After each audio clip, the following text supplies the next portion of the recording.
Chapter 15. After 5 days at home, she was angrier, more frustrated, and pissed off than she could imagine.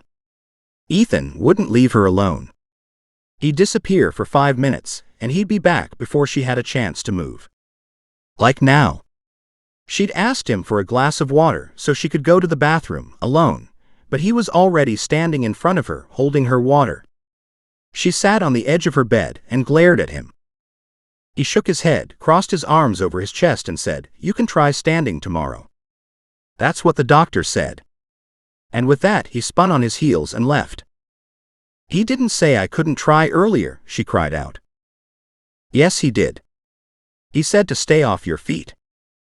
"That means stay off my feet most of the time," she said in exasperation. "Nobody in their right mind would expect me to stay off my feet all the time." He poked his head around the corner of the doorway. "Absolutely not. The minute you put more pressure on those feet, you'll damage the blood vessels, and you'll slow the healing process. Now get your butt back down and get your feet up." She flung her head back on the bed and put her feet back up on the stack of pillows he had placed there for her. It was really humiliating. The only way she managed to get any privacy was by crawling across the floor, getting into the bathroom on her own, using the bathtub for support in order to get to the toilet. She hadn't had a bath or shower in 5 days, and she was dying for one. He had offered but also said he'd carry her there and help her get stripped down. She wasn't having anything to do with that. But if she made it to the bathroom, maybe she could make it into the bathtub on her own. Because one thing she did need was a damn good wash. In order to make that happen and to not get in deep trouble, she had to assure herself and him that she could do it without her feet touching the floor. With a grin, she rolled over to lie on her belly and slid off the edge of the bed to land on her knees. She may have landed a little too heavily, because instantly he was back inside her bedroom, checking up on her. She glared at him from her hands and knees position and said, "I'll have a bath whether you like it or not." She crawled over to the bathroom, her feet up in the air. "You could at least ask me to run the water for you," he said, stepping ahead of her. "You don't have to be so stubborn all the time." He walked into the bathroom and the dogs followed. At the moment, they had Bella and Sally with them, plus her 2 dogs. She was overwhelmed in canines who all thought it was a great game, having her at their level. She laughed and spent a few moments cuddling each one as she heard the water pouring in the bathtub. She didn't know why she was being so feisty, but it was just impossible to be around him. She didn't even know what the issue was, but she hated feeling like an invalid. And she hated being catered to. He did it with such a happy-go-lucky smiling expression that she wanted to hit him half the time. When he came back out, she said, "You can't be so nice all the time." At that comment, he squatted in front of her. "Why? You want me to be mean and nasty?" She shrugged irritably. "You're pissing me off." "I noticed," he said with a smirk. She glared at him. "There's an easy answer to it." She frowned. "What's that?" she asked suspiciously. "You're not ready for it yet." And that did it again. She crawled past, ignoring him. She hadn't really been inviting him to share her bed. Well, maybe she had been, but she would put it down to the pain and the medications. He was too irritating for her to want to spend any more time with. But inside she knew she was lying to herself. She just didn't want to feel incapable of living the life she wanted to live. It was a temporary situation, and she should stop acting like a spoiled brat and start feeling grateful. It was one thing to know that, but it was another thing to do it. She maneuvered her way into the bathroom, shooing the dogs out as she tried to work her way past them. She shut the door, turned around and locked it. Feeling immeasurably happier, she twisted around so she sat on the floor and quickly shimmied out of her pajama bottoms. Carefully she pulled the socks off her feet, wincing at the tenderness of them, and stripped off the rest of her clothing. Ethan knocked on the door and said, "You've got an hour." "That's it." "And then what?" she called out. "I'm coming in to help because I'll assume you can't get out on your own," he said with a light warning. She growled and then laughed because it was a fair time frame.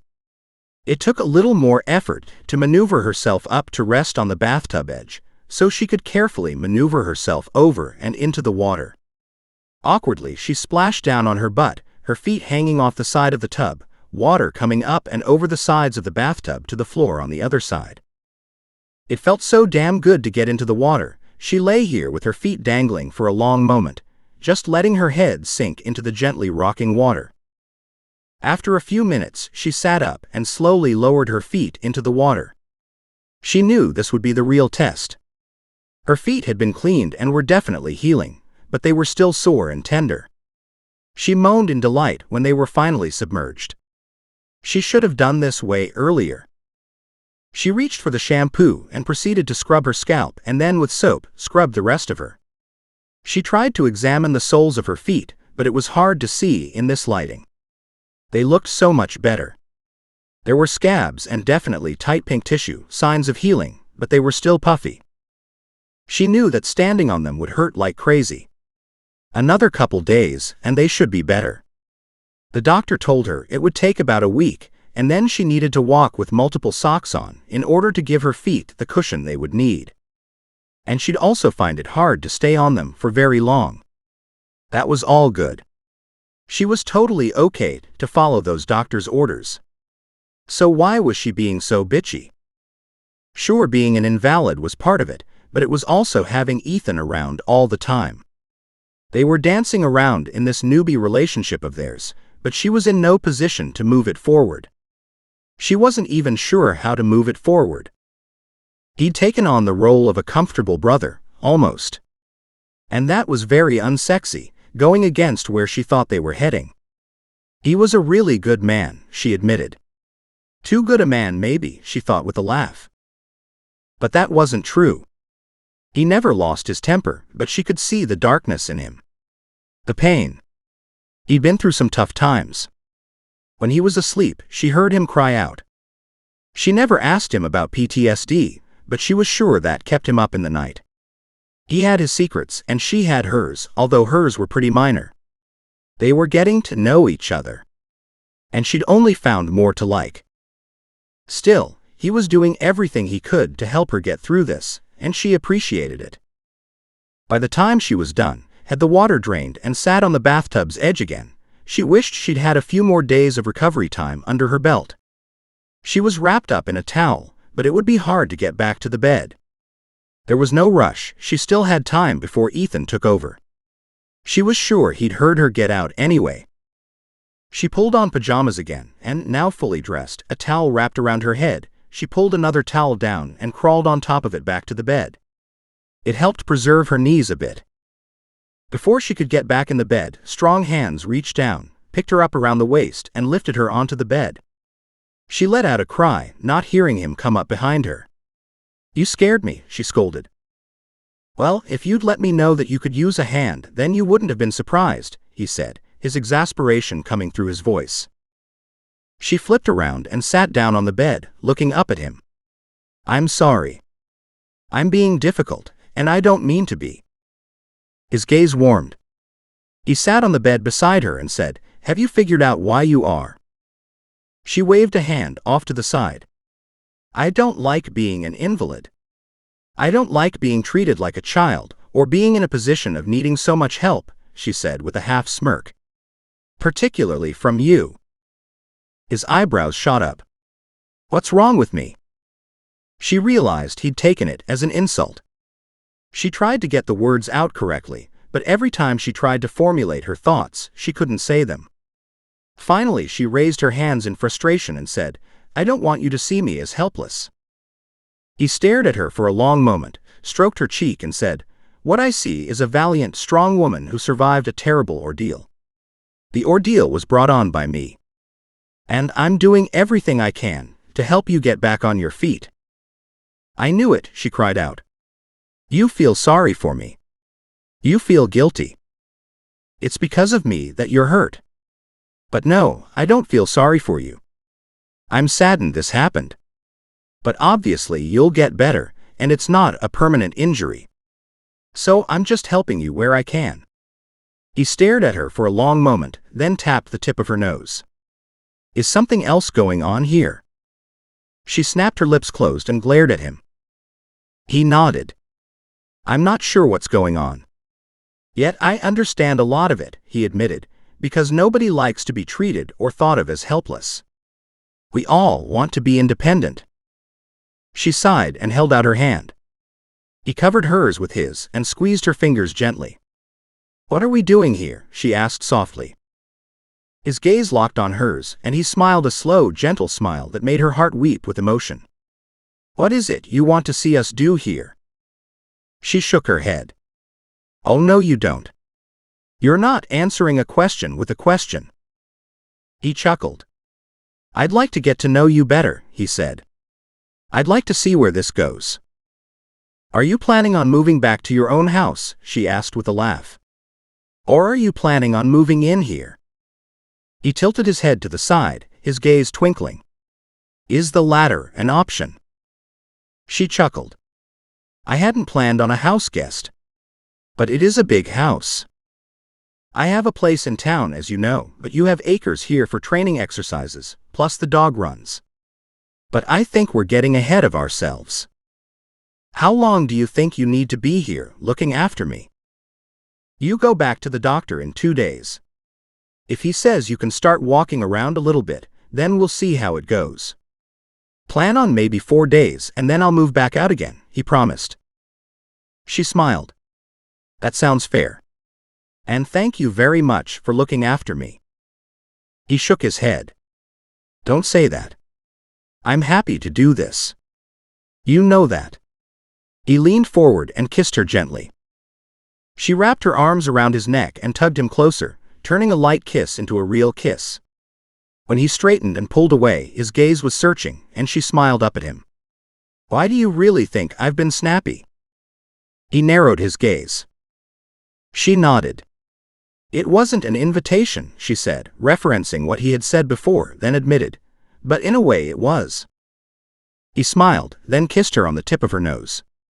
I know. She pulled back slightly, changed the angle of their position, and kissed him.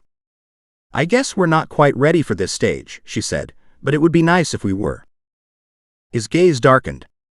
When he gave her a kiss this time, it took her to the depths of a passion she hadn't expected to see so fast.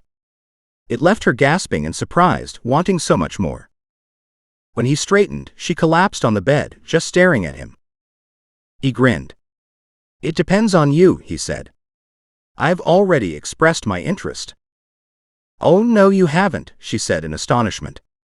At least not in so many words. I'm living in your house, looking after you, he said. How is that not telling you that I care about you? She frowned. That's just your guilt talking. He gently picked her up, twisted her so she sat in his lap, tilted her head back and kissed her again. When he lifted his head this time, he said, Guilt? And he lowered his head again. When he finally lifted his head the next time, she had all but melted in his arms. This is not guilt, he whispered against her lips, his hand brushing her hair back once, then twice. It's concern. It's caring. It's wanting to make sure somebody I want to spend time with is doing okay. Yes, a smidgen of guilt is in there, but it's more about wanting to spend time with you, making sure you are okay. She nodded with a smile and said, but that's not the same thing as wanting to take another step in a relationship. If we're just friends, then let's just stay friends. He chuckled. Was that kiss like a kiss between friends? I have no clue, she said, confused herself at this point. She wished he'd just kiss her again and stop the talking. As he went to put her back on the bed, she shook her head, slung her arm around his neck, grabbed hold and tugged him toward her. My turn. This time she kissed him. She hadn't realized how much she'd bottled up inside. This was what she wanted. It was what she'd wanted days ago, maybe longer. She didn't normally accelerate relationships, but no doubt they had something they needed to work through. She didn't know that bed was the best way to do it, but it sure would take some of the stress off. And what she wanted was a whole lot more than stress relief. She wanted to know they had something here they could build on. He pulled back and looked at her. It's too soon, he said, his voice thick. Why? What do my feet have to do with this? Your shoulder. She glanced at her shoulder. "Well, your kisses are so distracting, I didn't even notice," she admitted. "I don't think it will be a problem." His breathing came out in raspy breaths, and she could feel his heart pounding against her chest. Both reassured her. She smiled up at him and whispered, "Unless you don't want to." He lowered his head and crushed his lips against hers. She shifted as the pain shot through her shoulder, but the passion quickly caught her and dragged her back under the surface. And her shoulder ceased to exist. In fact, when she roused from his drugging kisses, she found herself completely nude, lying on the cool sheets, and somehow he was there beside her, almost stripped down. "Wow. You made that happen fast." He placed a finger against her lips and then replaced it with his own, and she was caught up in the maelstrom of his passion, igniting hers and taking her back under until she no longer knew where she started and where he took over. It was an experience like none other. It was more emotion than she was used to. It was less about bodies and more about feelings. Time flew as they tried to learn everything they could about each other. Conversation came in bits and pieces as they explored and questioned. She found the wounds on his chest, the scars on his back, the damage to his thigh, his stump. He was so adept with his prosthetic that she often forgot he was missing a leg. Every point she reached down to kiss and caress, and then asked him about them. He finally pulled her up to rest on top of his chest and whispered, "Maybe a little less conversation." She smiled, shifted on his chest, drew her knees up to either side of him, and stretched up, resting against his erection. "We can always talk later," she said in a teasing murmur. "We can also do this again later," he said. "At least I hope we can." He ran his hands over the top of her thighs to her hips, where he held her tight against him and started to shift. She covered his hands with her own, and using his hands for strength, rose and fell as she started to ride. She couldn't imagine where any of this had come from. Normally sex was a fast coupling, but this was learning who he was inside, at a level she'd never experienced before. It was special. It was slow. Until it wasn't slow anymore, and suddenly she couldn't talk any longer. She threw her head back and let the emotions and the passion take over. She moved as her body wanted to move, letting her emotions and her feelings take charge. When he gripped her hips with his hands and picked up the pace, driving into her faster and faster, she matched him thrust for thrust. Soon her body started to splinter apart. She arched, crying out as her world exploded. He shifted until she was underneath him, and he drove once, twice, 3 times, and finally his own orgasm rolled over him. He collapsed beside her and held her close. It was a long moment later when she whispered, "I've never experienced anything like that." "What, an orgasm?" he teased. "No," she said, shifting onto her arm. "Making love where it was okay to talk, where it was okay to ask questions, where it was okay to show emotion. Where it wasn't just following a roadmap from point A to point B, so you could get there the fastest route." She reached out to stroke a scar on his chest. That it was okay to take time to explore and to understand, to really learn who you are. He pulled her head down so he could kiss her thoroughly. And when he let her go, she sagged against his chest. "That's very addictive." "I'm glad to hear it," he said with a soft chuckle. "Maybe we can do this again." "I sure hope so," she said, a yawn sneaking out of her mouth. "I'm really not into short-term relationships, so I hope you're in for a long one." He stroked the hair off her forehead and whispered, "Absolutely. That's what I figured we were here for a long time, not just a good time." "How about both?" she whispered and slowly drifted off to sleep. He held her close as she slept, until his phone rang. He shifted her to the side and sat up, grabbing his pants. Pulling his phone from his jeans pocket, he answered it. "Jimbo, what's up?" "Been hearing about you and some canine dogs. As you know, I've been working at the U.S. War Dog Association. I'm not sure if you're setting up training or maybe a rescue, but I've got a female here. Her front leg was damaged from a mine explosion. She's being shipped stateside, but her foster family deal fell through because she has special needs." They both went silent. Ethan could hear the rustling of papers. "You might even know this one. Her name is Jessie, for Jezebel." Ethan caught his breath in the back of his throat. I saw her as a puppy. Yeah, she's not quite 4 now. But she won't be working in the field anymore. Ethan frowned, thinking about the beautiful shepherd she'd been. Small, but she was incredibly fast and very intelligent. You mean because she's missing a leg? Yeah, and she's lost her nerve, Jimbo said. At least that's what the notes here say. I'll take her, Ethan said immediately. I have no clue what kind of business I'll end up with here, but it seems like rescuing working dogs is part of it. He slowly put his phone on the night table beside him and lay back down. As soon as he was stretched out, Sin curled up at his side. Why do I think this will involve way more dogs than the current 4, make that 5, now? Because it definitely will. He hugged her close and whispered, we'll need a bigger place. She propped up so she could cross her arms on his chest and look down at him. We? He reached up, flicked her nose with a smile and whispered, we. You, me and all the dogs we could possibly handle. Tears came to her eyes. She leaned down, brushed a kiss across his chest and whispered, I'm in. I'm in too, he whispered back. And they kissed, a gentle kiss, full of promise, full of tomorrows and, with any luck, full of K9s they had yet to meet.